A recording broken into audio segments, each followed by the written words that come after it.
The graveyard was silent, except for the sound of shovels tearing into frozen earth. Villagers stood close together beneath weak lantern light, their breathing circling into the winter air as they watched a coffin rise from the ground. Inside was someone they had already buried, someone they believed had come back, because people were getting sick, dying, wasting away night after night. And in the fear and confusion of a world without modern medicine, they searched for something to blame. For thousands of years, nearly every culture on Earth has feared the same thing. Something that returns after death. Something pale, hungry, watching from the dark. Not ghosts, not demons. Vampires. Long before Hollywood turned them into seductive immortals, vampires were terrifying creatures tied to disease, death, and panic. Entire towns once believed the dead were feeding on the living. Graves were reopened, hearts were removed, bodies were burned, and some of those cases were documented in official records. But here's what makes the legend even stranger. Similar vampire stories appear all across the world. From ancient Mesopotamia to Eastern Europe to Asia to the Caribbean, they're separated by oceans, somehow described eerily similar beings. So tonight, we're opening the coffin on one of humanity's oldest and darkest obsessions. Were vampires invented to explain disease? Why did so many people generally believe the dead could return? Could real historical figures have inspired the legends? And why, after thousands of years, are humans still fascinated by creatures that drink blood in the dark? Because maybe vampires never really disappeared. Maybe they just evolved with us.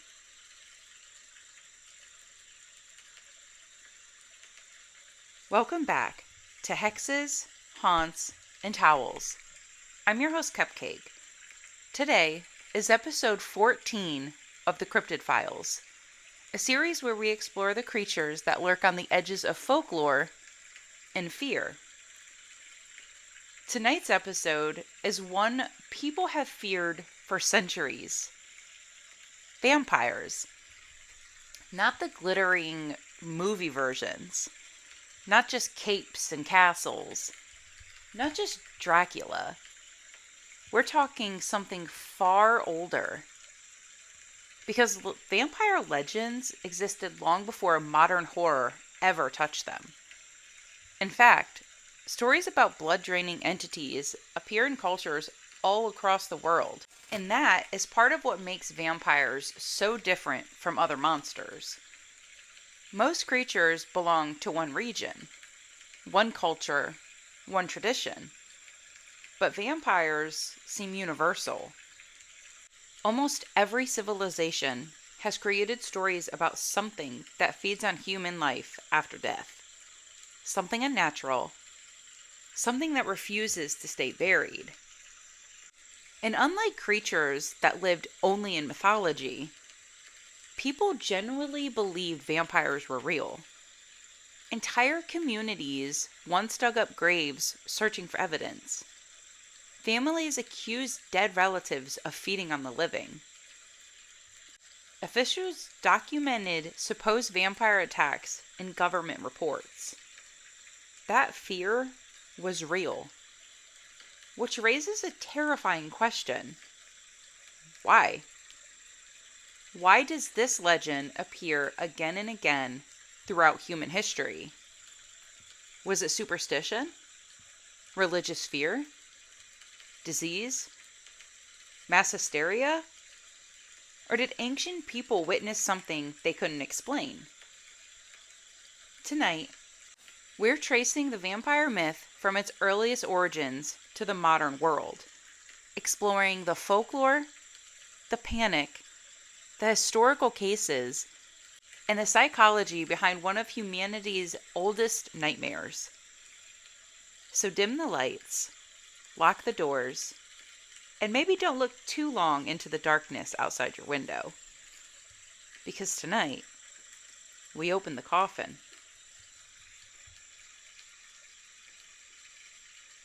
When most people think of vampires, they picture castles in Transylvania, sharp fangs, and immortals dressed in black.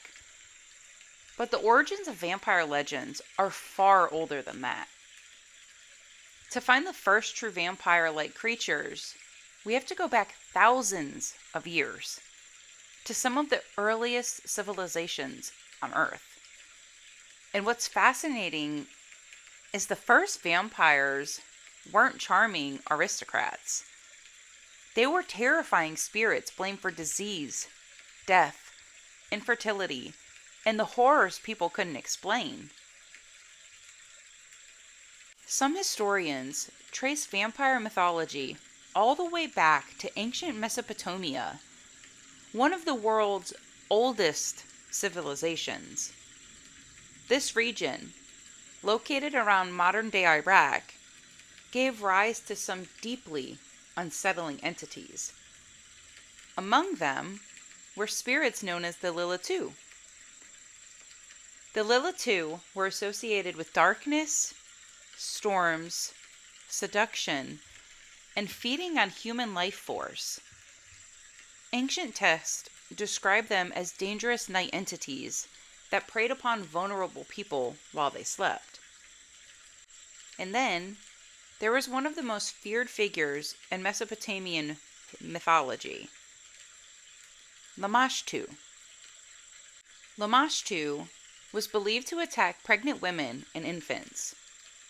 Parents feared she would steal babies, drink blood, spread illness, and bring death into homes during the night. Imagine living thousands of years ago. No modern medicine, no understanding of disease, no explanation of sudden infant death syndrome or epidemics. Children would become sick overnight. Mothers would die during childbirth. Entire families could be wiped out by one invisible illness. And people needed an explanation.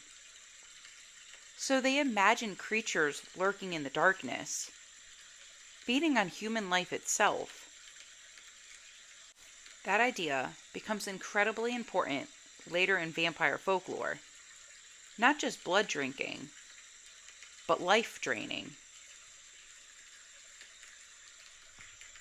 One thing many early vampire legends have in common is darkness itself. Night was terrifying to ancient civilizations. After sunset, predators emerged, sickness worsened, temperatures dropped, and people disappeared. Without electricity, the dark became a place where fear could grow unchecked. So many early cultures imagined spirits that moved only at night, feeding, whispering, seducing, and hunting. And interestingly, many of these early vampire-like beings were female. Not because women were evil, but because ancient societies often tied femininity to fertility, childbirth, seduction, and the fear of losing children or family lineage. That fear shaped some of the world's most earliest monsters. As vampire-like legends evolved, ancient Greece introduced creatures that became even more psychologically disturbing. These weren't just monsters hiding under beds. These entities could appear beautiful, seductive, human, and one of the most infamous was the Empusa. and Impuza was described as a shape-shifting female spirit connected to the underworld. Some stories claimed she would lure men away at night before feeding on them. Already, we can see that familiar vampire theme emerging. Seduction, nighttime hunting, consuming human energy or blood, disguising monstrous intentions behind beauty. And then came one of the darkest figures in Greek mythology, Lamia. According to legend, Lamia was transformed into a monster after tragedy and grief drove her into madness. Over time, stories described her as devouring children, drinking blood, and haunting the night. What's fascinating is how these myths mixed emotional trauma with horror. The monster wasn't always born evil. Sometimes the monster was created through suffering. Another terrifying figure was the Strix. The Strix was often described as bird-like, nocturnal, feeding on blood, and attacking infants in the night. Some scholars believe the word Strix later influenced terms connected to witches and vampires across Europe. Again, we see repeating themes: fear of the night, fear of disease, fear of losing children, fear of seduction, and fear of death entering the home unseen. And these stories spread across centuries, across continents, evolving each time humanity faced another unexplained horror. Because long before vampires became romanticized, they represented something much darker. The terror that death itself could come back hungry. So we explored the mythology behind vampires. This is where the story becomes disturbingly real. Because vampire legends didn't survive for thousands of years just because everyone enjoyed scary stories. Many people truly believe vampires existed. And one of the biggest reasons may have been disease. Imagine living centuries ago. Someone in your family develops a strange illness. They become pale, weak, exhausted. They stop eating. They cough constantly. Maybe there's blood on their lips. Then another family member gets sick. And another. Soon, people inside the same household are wasting away one by one. Today, we'd recognize symptoms of contagious disease. But hundreds of years ago, people had no understanding of viruses, no germ theory, no antibiotics. So when entire families began dying mysteriously, communities started freaking out. And sometimes they blamed the dead.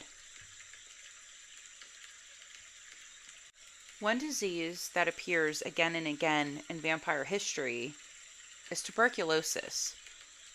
Historically called consumption, tuberculosis spread through families and communities, slowly destroying the body over time.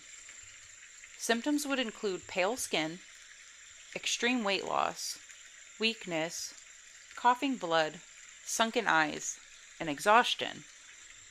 Victims literally appeared as though something was draining the life from them, which is exactly what people believed was happening. In some communities, when one person died and relatives continued getting sick afterward, families believed the dead person was returning at night and feeding on the living. Not metaphorically, literally. People thought the dead were consuming the life force of surviving relatives from beyond the grave. And once that panic took hold, things escalated quickly. There are documented cases throughout Europe and early America where families exhumed bodies searching for proof of vampirism. And what they found terrified them. Bodies sometimes appeared strangely preserved. Instead of looking skeletal or decayed, these corpses would appear swollen, red-faced, or covered in blood around their mouth.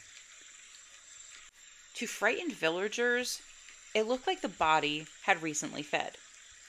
But modern science explains this very differently. After death, decomposition creates gases inside of the body. Those gases can bloat the corpse, force fluids from the mouth, and make the body appear unnaturally full. In cold climates, decomposition also slows dramatically, making bodies appear fresher than expected. But imagine seeing that centuries ago without that scientific knowledge. You open a coffin expecting bones, and you find a body with fresh-looking skin and blood on its lips. To many people, that was proof.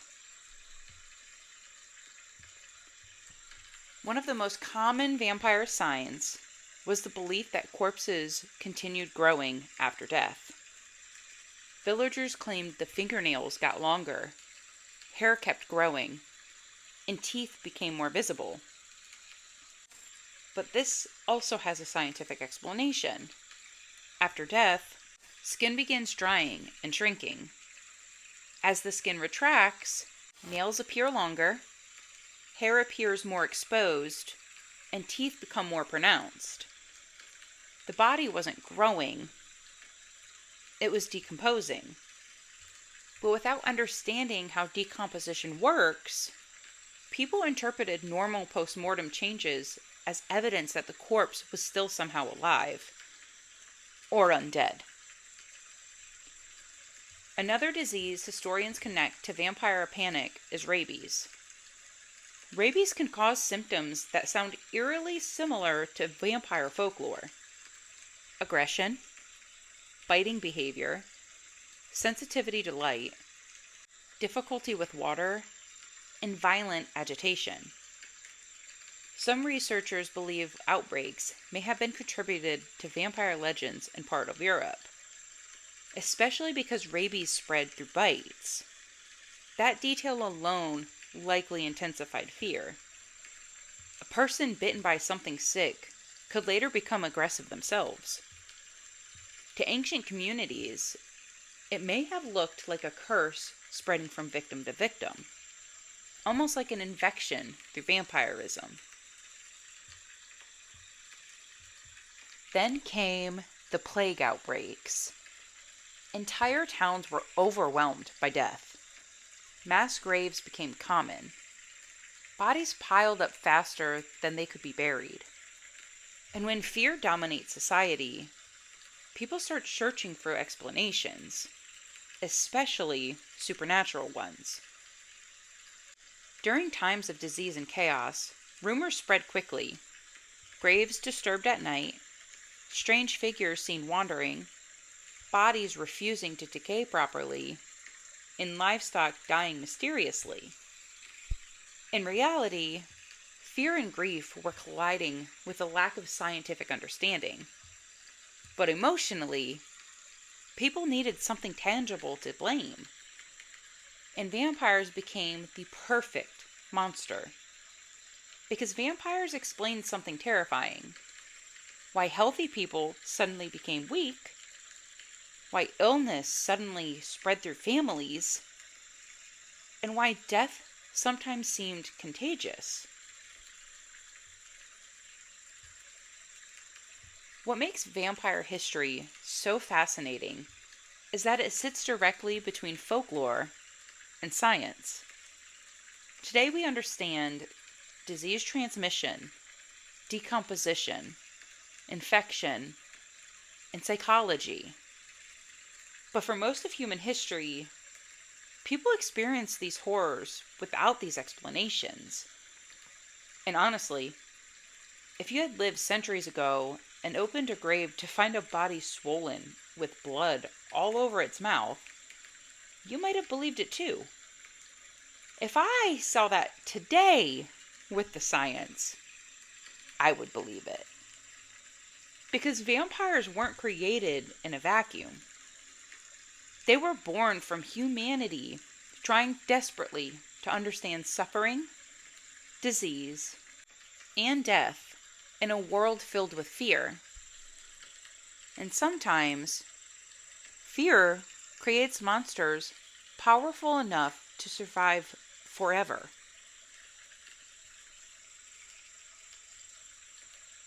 By the time we reach the 17 and 1800s, vampire stories are no longer just myths passed around fires. They're becoming something else, something more dangerous. Because now, people aren't just telling vampire stories, they're acting on them. In the late 1800s, in Royal, Rhode Island, a quiet farming community was slowly being devastated by illness. Families were dying one after another. Back then, they didn't know what tuberculosis was fully doing to them, only that it seemed to move through households like something invisible. And in the midst of that fear, one family became convinced they knew the cause. The Brown family. Several members had already died from what we now understand was likely tuberculosis. But when another relative, Mercy Brown, also passed away, the pattern became too much for them to ignore. Something they believed was not right. Mercy Brown. At the time, folklore suggested a horrifying possibility. The dead could be feeding on the living. So in the winter cold of Rhode Island, the townspeople gathered. Imagine the scene. Snow covering the ground, bare trees creaking in the wind, a frozen cemetery lit only by trembling lantern light, men digging through hard earth, breath visible in the freezing air, the quiet tension of a community terrified of what they might find. When they finally opened the grave, they examined the bodies carefully. And when Mercy's remains were discovered in a preserved state, not fully decomposed as expected, panic grew. To them, it looked like proof. Her heart was removed. It was burned. The ashes were reportedly mixed into a tonic and given to the sick family member still alive, in an attempt to stop the supposed curse. From a modern perspective, we understand what was happening. Cold temperatures slowing decomposition, and tuberculosis continuing its invisible spread through the household. But to them, it was a vampire, not a metaphor, a cause. If New England shows us panic in a small community, Eastern Europe shows us something else even more unsettling. Official documentation of vampire fears. During the 1700s, parts of the Habsburg Empire experienced waves of reports describing supposed undead activity. Villages claimed the dead were returning, livestock were dying mysteriously, and people were becoming ill after funerals. And unlike folklore, that stayed local. These cases were serious enough to attract military attention. One of the earliest documented cases was from Serbia. Tsar Blagojevic. Reports from the early 1700s claim that after Blagojevic's death, multiple villagers began dying suddenly. Survivors believed he had returned from the grave. Officials eventually investigated. His body was reportedly exhumed, and according to historical accounts, witnesses described it as unusually preserved, with fresh-looking features, which, at the time, reinforced that belief that something unnatural was happening. Villagers demanded action. The body was staked and burned. Another well-known case followed soon after. Arnold Paul. Paul was a former soldier who died after reportedly encountering something strange in life. Some accounts even suggest a vampire attack prior to his death. After his burial, a wave of deaths occurred in his village. Fear spread quickly, so authorities stepped in again. Military doctors and officials reportedly examined graves and bodies. In some written reports from the time, they described corpses that showed little decomposition, appeared fresh, and had blood in the mouth areas. In modern science, these are explainable postmortem changes. But to the 18th century investigators, it confirmed their fears. They concluded the village was dealing with vampirism. The bodies were staked, burned, and the panic subsided, at least temporarily. What makes these cases so powerful is not just the folklore, but the fact that educated officials of the time recorded them seriously.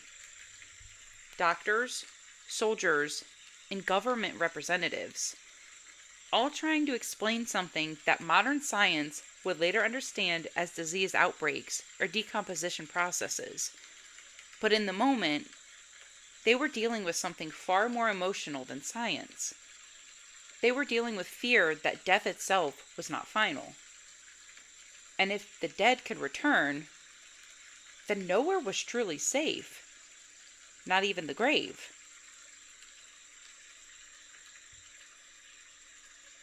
By the late 1800s, vampire stories had already existed for centuries.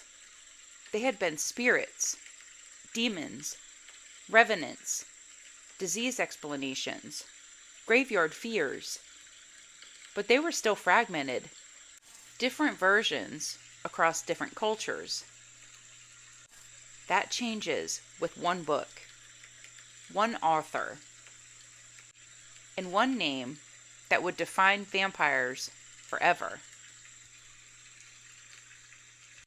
In 1897, an Irish writer published a novel that didn't just add to vampire mythology, it reshaped them entirely. Bram Stoker. The novel was Dracula.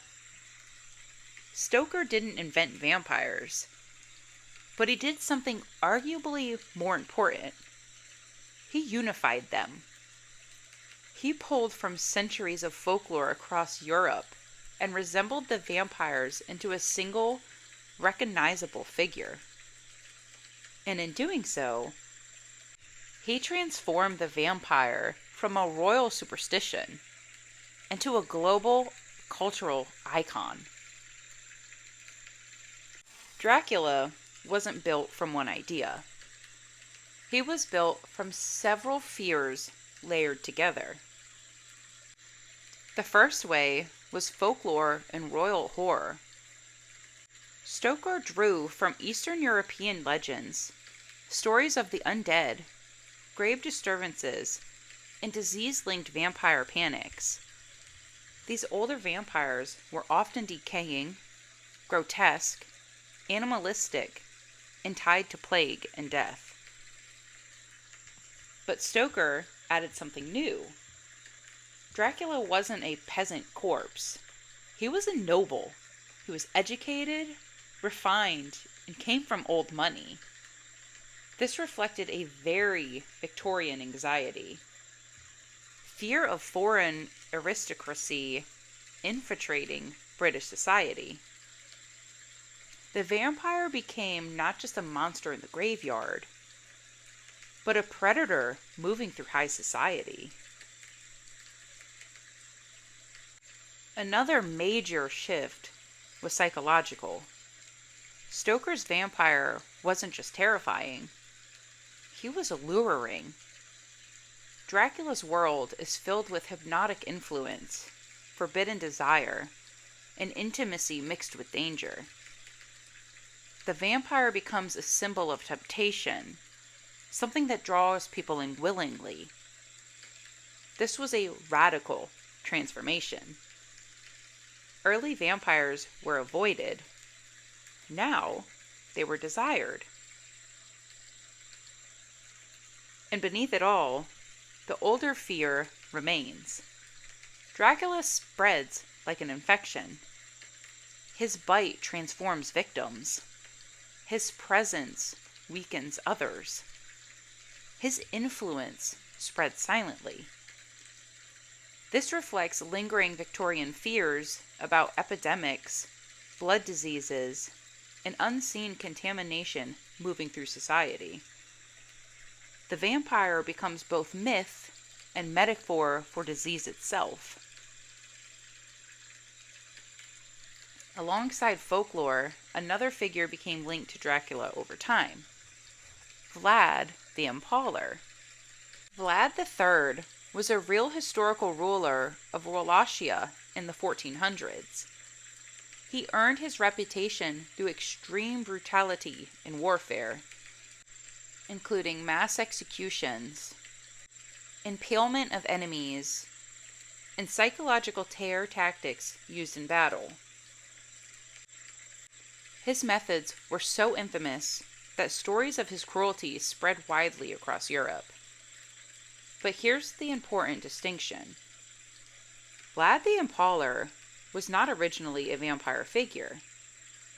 During his lifetime, he was feared as a ruler and a military leader, not an undead creature. The association with vampirism came much later. Centuries after his death, folklore and historical memory began blending together. And when Bram Stoker was searching for a name and a dark historical inspiration, he borrowed the name Dracula, loosely inspired by Vlad's title. What's fascinating is how the vampire changes after this point. Before Dracula, vampires were feared as decaying corpses, tied to disease and royal panic, and often grotesque and mindless. After Dracula, the vampires evolved. They became intelligent, charismatic, elegant, seductive, and immortal. Instead of something rotting in a grave, the vampire became something that could walk through a city unnoticed. Someone you might even trust. And that shift changes everything. Because now the vampire isn't just a superstition from the past. It becomes a modern fear. A fear of hidden predators, of outsiders, of charm masking danger. And once the vampire becomes human-like, it becomes infinitely harder to stop imagining it walking among us.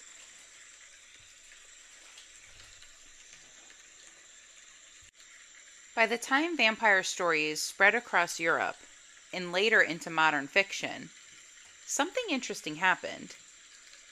The vampire stopped being just a creature of panic and folklore and started developing rules, hard boundaries, weaknesses, behavioral limits. And here's the key question. Where did all these rules actually come from? Because most of them weren't invented by one author. They were stitched together from centuries of belief and superstition and misunderstanding. One of the most well-known vampire defenses is garlic. But in older folklore, garlic wasn't just about vampires. It was about protection in general. Across many cultures, garlic was believed to ward off evil spirits, protect against illness, cleanse the body, and prevent infection. From a modern perspective, garlic does have mild antimicrobial properties.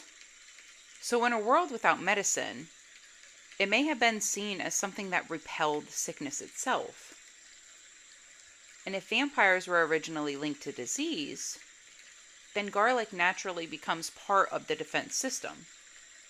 Not against monsters, but against the unknown forces people believed caused death. Another famous vampire rule is that they don't appear in mirrors. But this idea is deeply rooted in older spiritual beliefs. The soul.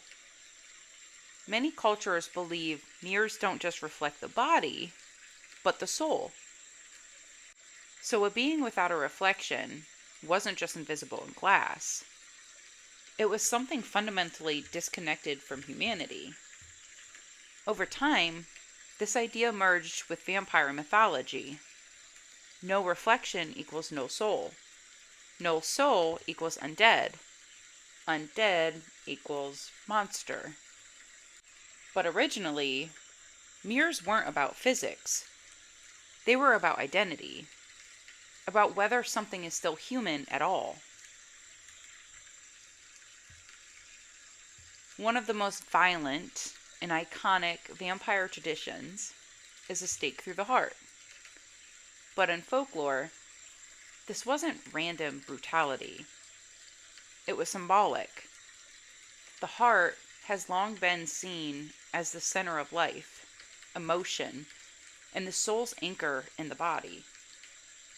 So to destroy a vampire, you didn't just kill it. You confirmed its death.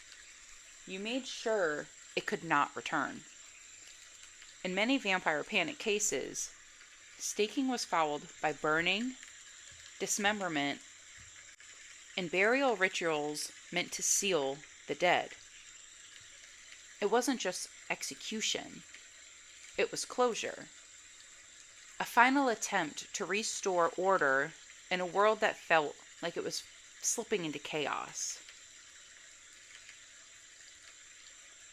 One of the most recognizable vampire traits today is their weakness to sunlight. But interestingly, this wasn't always part of vampire folklore. Early legends often included vampires that moved at night but could still exist during the day. They were limited more by behavior than biology. The idea of sunlight as a lethal force became popular much later, especially in literature and film. Why? Because sunlight represents something absolute. Clarity, truth, exposure. So as vampires evolved into modern symbols of hidden danger, sunlight became the perfect opposing force. Not just light, but revelation. And one of the more subtle but fascinating vampire rules is the idea that they must be invited in. This comes from older folklore surrounding homes and spiritual boundaries. The threshold. In many traditions, a home wasn't just a building. It was a protected space, a boundary between safety and danger, inside and outside, order and chaos. So the idea emerged that certain entities could not cross unless invited, not because of physical barriers, but because of spiritual permission. The vampire becomes something that respects or is trapped by human boundaries, which is what makes this rule so unsettling, because it suggests the danger isn't just out there. It's something that has to be allowed in. When you look at all these rules together, garlic, mirrors, stakes, sunlight, and invitation, they don't feel like a consistent biological system. They feel like something else. A collection of human attempts to impose structure on fear. To give chaos boundaries. To make the unknown survivable. Because vampires were never just about monsters, they were about control. And making death feel like something you could understand, and maybe, just maybe, keep outside the door.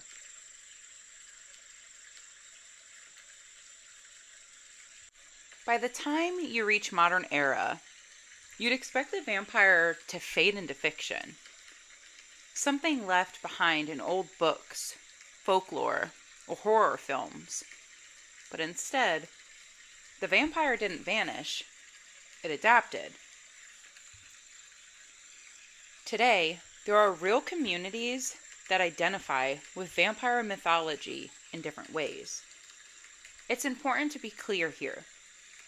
These are not supernatural claims. They are modern subcultures, identity groups, and belief systems that draw symbolic meaning from vampire lore. One of the most well-known categories is a lifestyle vampire. These individuals often incorporate vampire aesthetics or symbolism into their identity, fashion, or personal philosophy. For many, it's cultural or spiritual expression rather than a literal belief. Another group discussed is the sanguinarians. These individuals believe they experience a psychological or physical urge to consume small amounts of blood.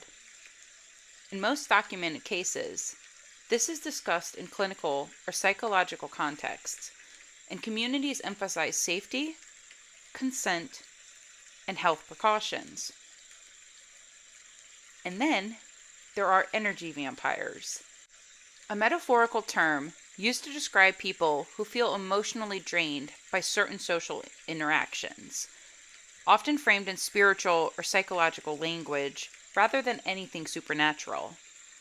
Across all of these groups, one thing stays consistent. These are communities built around meaning, identity, and symbolism. Not undead beings, but modern interpretations of an ancient myth. And in a strange way, that shows how far the vampire has traveled. From graveyards, to psychology, to identity. Even in the modern world, vampire stories continue to appear, not just in fiction, but in reported experiences, rumors, and urban legends. Most are difficult to verify, but they are persistent. Because the vampire has become something more than just a creature. It's a lens people use to interpret fear, mystery, and the unknown.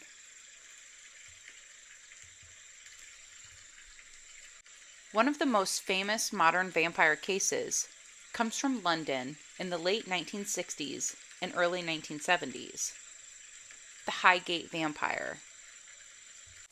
Reports began circulating about strange figures seen in and around Highgate Cemetery. Witnesses described shadowy movements between graves, a tall, dark figure, and an unsettling presence in the cemetery at night. What started as scattered sightings quickly escalated. The media picked it up. Then came amateur investigators and occult enthusiasts. The story spiraled into something larger than any single claim. Cemetery visits increased.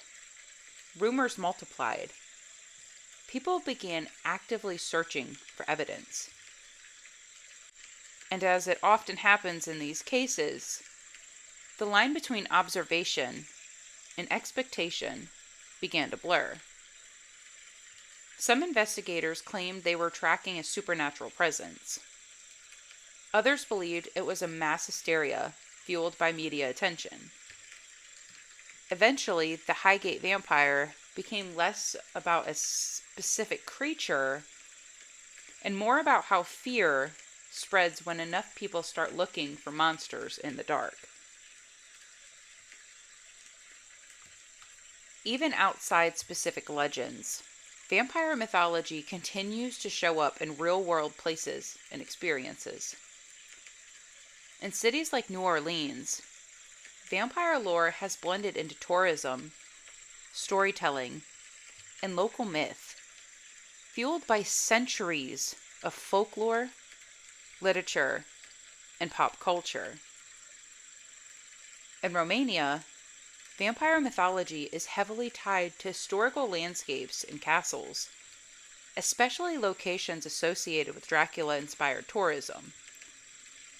Visitors often arrive expecting something between history and horror, and the legend itself has become part of this cultural economy. And online, the vampire myth has taken a new life entirely. Forums, videos, and social media discussions regularly revive claims of unexplained sightings, strange encounters in cemeteries, real vampire theories, and reinterpretations of old folklore. Most of it is modern storytelling, speculation, or internet myth-making, but the persistence of these stories says something important. Vampires are still not finished evolving. Unlike many monsters that fade into obscurity, vampires continue to resurface because they're flexible.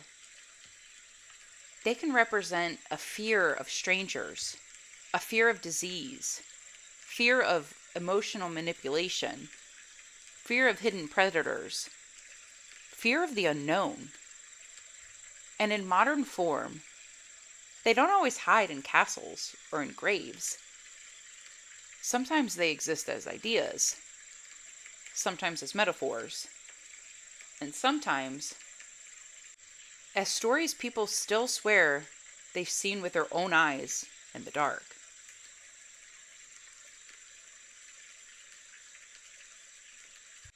At this point in the story, something becomes very clear. We've moved through ancient spirits, through disease panics, through documented grave exhumations, through modern sightings and subcultures, and yet the vampire still hasn't disappeared. So the question isn't just what are vampires? It becomes, why do we keep creating them? At the center of nearly every vampire story is one simple truth. Humans are aware they will die. And more importantly, we don't like not knowing what comes after. The vampire solves a specific psychological problem. It turns death into something reversible. But that solution is terrifying in its own way, because it suggests death is not an ending, it's a transformation. Something that continues, something that returns. So instead of peace, the vampire creates uncertainty. Historically, one of the strongest drivers of vampire belief was disease. Not just illness itself, but unseen illness. People could be healthy one day and dying the next. No explanation, no visible cause, no control. So the mind fills in this gap. Something is doing this. Something is spreading it. Something is feeding. Even today, the psychological pattern still exists. When humans face invisible threats, we tend to personify them. The vampire is one of the oldest versions of that instinct. As vampire stories evolved, especially in literature, a new layer emerged. The vampire stopped being just a hidden corpse and becomes something closer to a person. Charming, intelligent, attractive, pursuative. This introduces a different kind of fear, not being attacked, but being drawn in. This is where the vampire becomes psychologically complex, because it reflects a real human anxiety, the fear of manipulation, of trusting the wrong person, of realizing too late that danger didn't force its way in, it was invited. There is also a quieter, more unsettling fear behind vampire mythology. Not death, but endless life. Immortality sounds like a gift, but vampire stories frame it differently.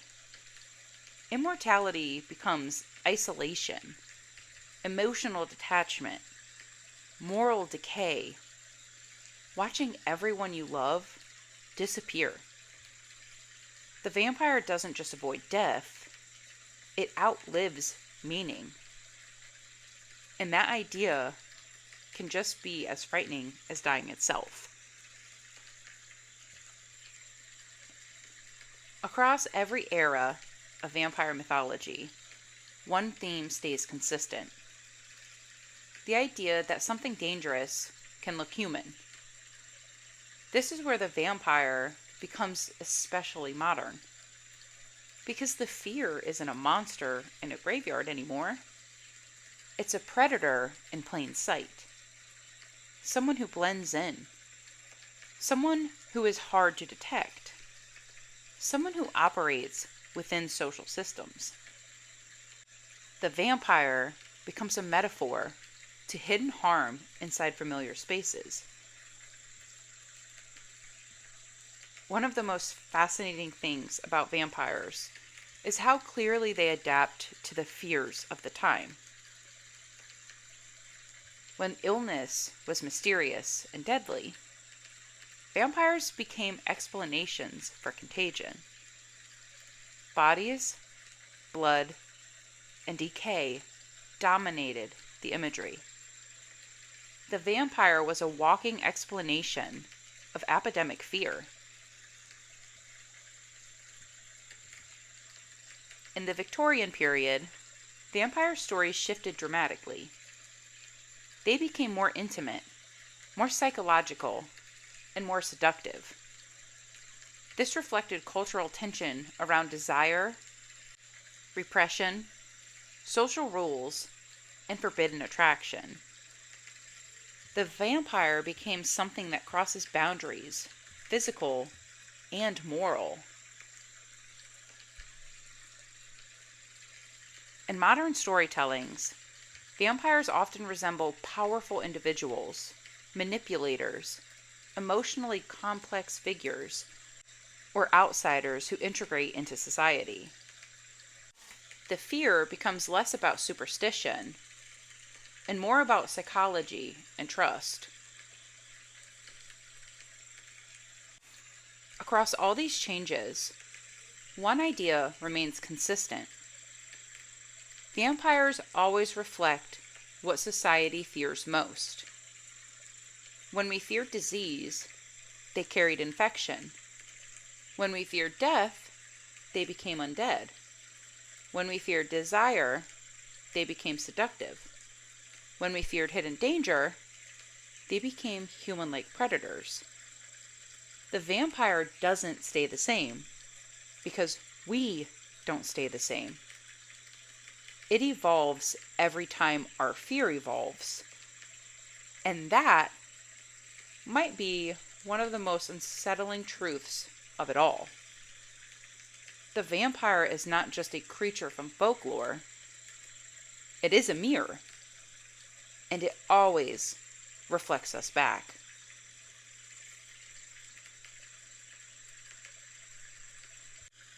If vampires were an Eastern European legend, and only an Eastern European legend, they might be easier to explain. A single cultural fear, a single historical panic, a single myth that spread outward. But the truth is much stranger. Because versions of the vampire show up all over the world in completely different cultures that have no contact with each other. Different names, different forms, different rules, but the same core idea. Something that should be dead, but isn't finished with the living. Let's move quickly across the world. In Filipino folklore, one of the most feared creatures is the aswang. The aswang isn't just one monster. It's a category of shape-shifting beings. Depending on the story, it can appear as a beautiful woman by day, a bird-like creature at night, or a predator that feeds on human organs or blood. Some versions specifically target pregnant women, unborn children, or sleeping villagers. What makes the aswang so interesting is how it blends into daily life and folklore. It doesn't always hide in graves. It hides in plain sight. In Indian mythology, the vampire-like figure is known as the Vatala, and it's something very different. It's often described as a spirit that inhabits corpses. Unlike many Western vampire interpretations, the Vatala is not always purely evil. It is intelligent, mischievous, often bound to specific places like burial grounds, and capable of possessing dead bodies.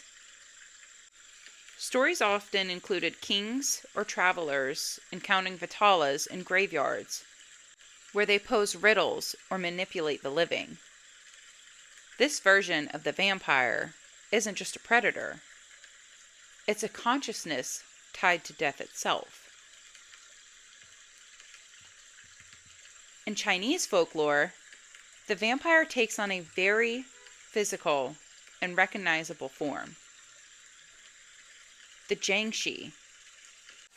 The Jiangshi is often described as a reanimated corpse that moves by hopping, arms outstretched. It is said to absorb life energy, drain vitality from the living, be stiff from rigor mortis, and to be controlled by spiritual imbalance or improper burial rituals.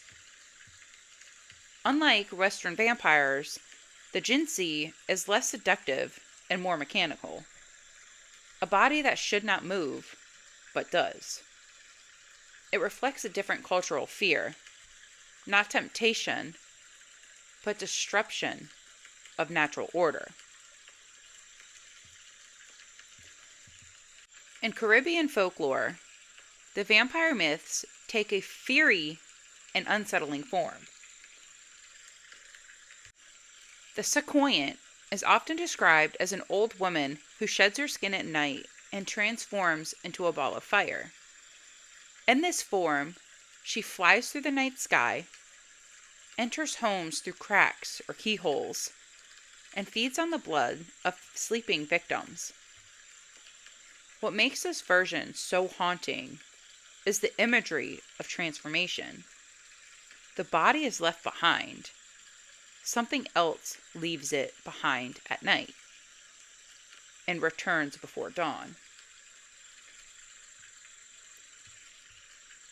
When you step back and look at these stories side by side, something becomes clear. Even though these cultures were separated by oceans in history, they all created versions of the same idea. A being connected to death, that returns at night, that feeds on life force or blood, that exists between human and monster. But each culture shaped it differently. In Europe, it became aristocratic and seductive. In Asia, it became ritualistic and spiritual.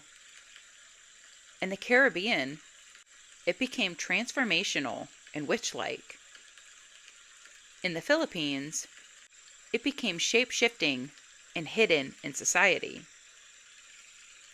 The vampire isn't one creature, it's a pattern, a recurring solution to the same human fear.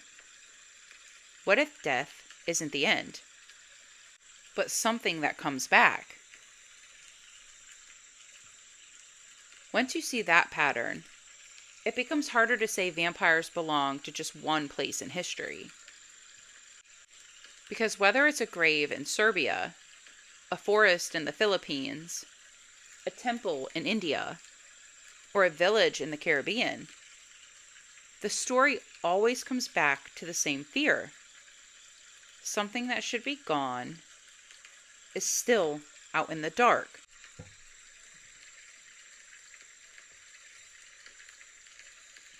So now, we reach the final question. Not whether vampires make for good stories, but whether anything real is behind them.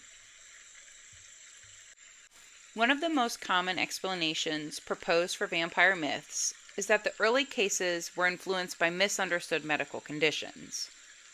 Before modern science, symptoms that we now recognize as treatable diseases could look deeply unnatural. Pale skin, wasting away, sensitivity to light, unusual behavior. All of these could appear supernatural in a world without medical explanations. Some researchers have pointed towards rare blood or metabolic disorders as partial inspiration for some vampire folklore. One of the most frequently mentioned is porphyria. Porphyria can, in certain forms, cause symptoms such as extreme sensitivity to sunlight, skin damage, discoloration, and neurological complications. Because of this, it has sometimes been loosely connected to vampire legends. But it's important to be clear. Most historians and medical experts believe the vampire disease connection is heavily exaggerated. There is no single condition that explains vampire mythology. At most, these conditions may have contributed small fragments to a much larger cultural story. Other blood-related illnesses and wasting diseases may also have played a role in shaping folklore. In communities without medical knowledge, patterns were interpreted through storytelling. If multiple people in a household became ill after a death, it would appear as if the dead person caused the sickness, the illness spread through supernatural means, or something unseen was feeding on the living. Today we understand transmission, bacteria, and viruses. But historically, people were left with only observation and fear.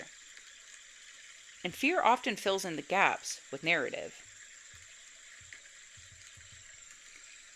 Even when science explains many of the historical causes behind vampire panic, one question remains. Why does the vampire myth persist? Psychologically, vampires sit at the intersection of several deep human concerns. Mortality, bodily decay, trust and deception, illness and contamination, and the fear of losing control over one's own life or body. The vampire becomes a flexible symbol that can absorb these anxieties without ever fully disappearing. It survives because it adapts. Another way to understand vampires is not as literal creatures, but as cultural memory. Stories often preserve fragments of real experiences, epidemics, burial practices, unexplained deaths, social panic, and psychological trauma. Over time, these fragments evolve into a narrative form, not as accurate history, but as meaning. So, could vampires exist? If we approach the question strictly scientifically, There's no verified evidence of undead beings returning from graves to feed on the living. Modern medicine, biology, and forensic science explain the vast majority of historical vampire cases through natural processes. But that still leaves the deeper question unanswered. Because the vampire myth was never just about biology. It was about interpretation. So maybe vampires are entirely symbolic, a reflection of human fear across time. Or maybe they're misunderstood history, real events distorted through centuries of storytelling, panic, and imagination. Or maybe every culture on Earth remembers something older, something that left traces in different languages and different myths, something that humanity had been trying to explain ever since we first buried our dead and wondered what might happen in the dark after we walked away. And maybe that's why the vampire never truly disappears. Because whether it's real or not, it always finds a way to come back.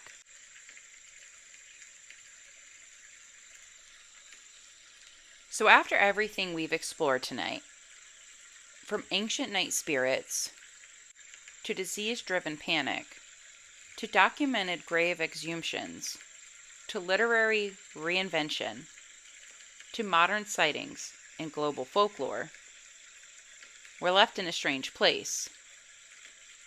Because the vampire has never been just one thing.